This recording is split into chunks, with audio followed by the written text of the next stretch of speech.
Hey everyone, welcome back. आज की video में हम बात करने वाले हैं दो अलग अलग कंट्रोवर्सीज के बारे में।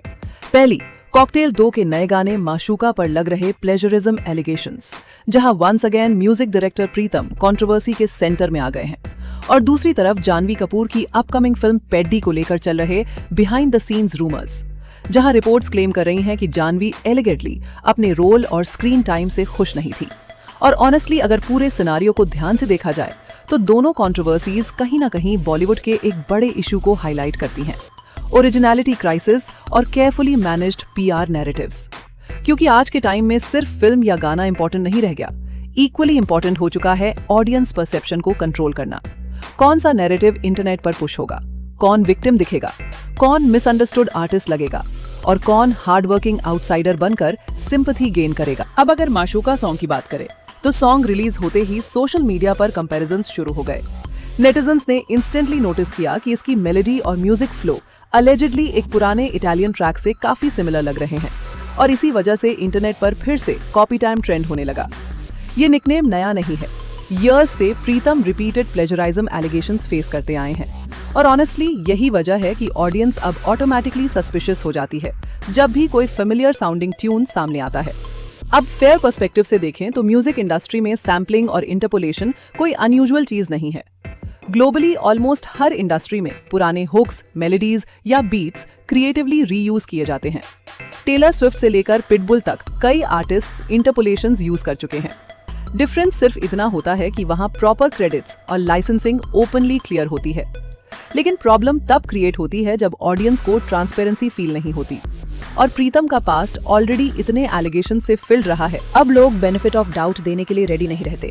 कई आइकॉनिक बॉलीवुड सॉन्ग्स पास्ट में इंटरनेशनल ट्रैक से हेविली इंस्पायर्ड होने के एलिगेशंस फेस कर चुके हैं, और उसी वजह से इंटरनेट पर यह परसेप्शन बन चुका है कि बॉलीवुड ओरिजिनलिटी से ज्यादा एडेप्टेशन कल्चर पर डिपेंड करता है। हालांकि अभी तक ऑफिशियल क्लैरिफिकेशन नहीं आया है कि माशूका लाइसेंस्ड इंटरपोलेशन है या कोइंसिडेंस, लेकिन इंटरनेट ने अपना वर्डिक्ट ऑलमोस्ट पास कर दिया है। अब दूसरी तरफ बात करें जानवी कपूर और पेड्डी कंट्रोवर्सी की, तो यहाँ मामला थोड़ा डिफरेंट है, क्योंकि यहाँ फोकस एक्टिंग या टैलेंट से ज्यादा पीआर नैरेटिव पर शिफ्ट हो चुका है। पिछले कुछ वीक से लगातार रूमर्स सर्कुलेट हो रहे थे कि जानवी अलगली फिल्म के फाइनल कट से हैप्पी नहीं थी। रिपोर्ट्स क्लेम कर रही थीं कि उन्हें लगा उनका रोल कंपैरेटिवली छोटा है और कुछ सीन्स अननेसेसरी ऑकवर्ड फील हो रहे थे। और इंटरेस्टिंगली उसी टाइम रूमर्स आने लगे कि वो प्रमोशन से डिस्टेंस मेंटेन करना चाहती हैं। लेकिन फिर अचानक नैरेटिव पूरी तरह चेंज हो गया। Suddenly Janhvi trailer launches attend करने लगी, इवेंट्स में दिखाई देने लगी और एक्टिव प्रमोशन स्टार्ट हो गए।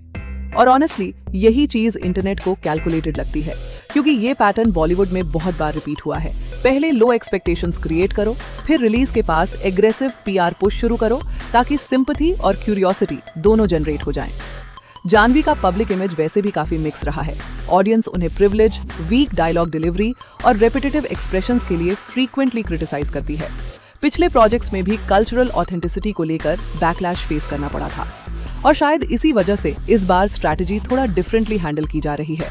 पहले डिस्टेंस क्रिएट करना, फिर धीरे धीरे नैरेटिव को रिवर्स करना। लेकिन ऑनेस्टली अगर देखा जाए तो ऑडियंस अब पहले जैसी नेइव नहीं रही।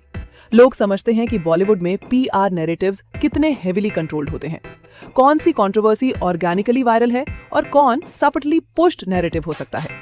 और शायद इसी वजह से अब सिर्फ स्टार किड्स होना इनफ नहीं रह गया। अल्टीमेटली ऑडियंस स्ट्रॉन्ग परफॉर्मेंसेज और ऑथेंटिसिटी ही डिमांड करती है। बाकी आपका क्या ओपिनियन है? क्या माशूका जेन्युइनली कॉपीड लगता है या ये सिर्फ इंस्पिरेशन है? और क्या जानवी के अराउंड जो रूमर्स चल रहे हैं वो रियल इश्यूज हैं या फिर अनदर पीआर स्ट्रैटेजी? कमेंट करके जरूर बताना।